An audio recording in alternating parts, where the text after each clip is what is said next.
Alcatraz was designed to be escape-proof. But in 1962, 3 prisoners disappeared into the darkness and were never officially seen again. Located on an isolated island in the heart of San Francisco Bay, this maximum security federal prison held America's most dangerous criminals. It was the end of the line, a place for those who had failed to stay inside every other prison in the country. Freezing water temperatures and violent currents made escape seem impossible. Guards believed nobody could survive the crossing. The surrounding waters were considered a death sentence. To even attempt it was seen as an act of suicide. Inside these walls, 3 men were about to attempt what no one had ever successfully done before. The plan was orchestrated by Frank Morris, a man with a tested IQ of 133, and brothers John and Clarence Anglin. They were highly intelligent and experienced escape artists. They spent months secretly preparing inside their cells using stolen tools. Using those tools, they slowly widened the ventilation openings hidden behind their beds, inch by grueling inch.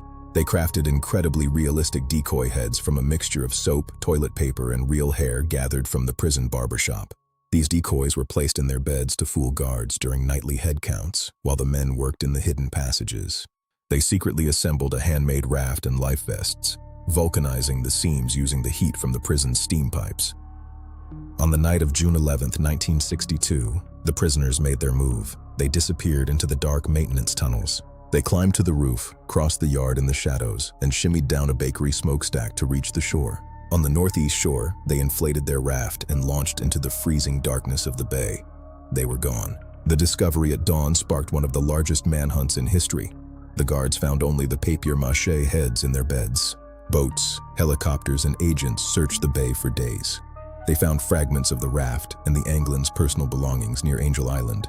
The FBI officially concluded that the men had likely drowned in the treacherous currents of the bay. No bodies were ever recovered. But the case never truly died. For decades, mysterious sightings and family claims have fueled the theory that they actually made it. Modern hydrodynamic studies suggest that if they launched at exactly the right time, the tide could have carried them to safety. In 2013, a letter arrived at the police department claiming John Anglin was still alive and living under an assumed name. The U.S. Marshals Service still keeps the case active today.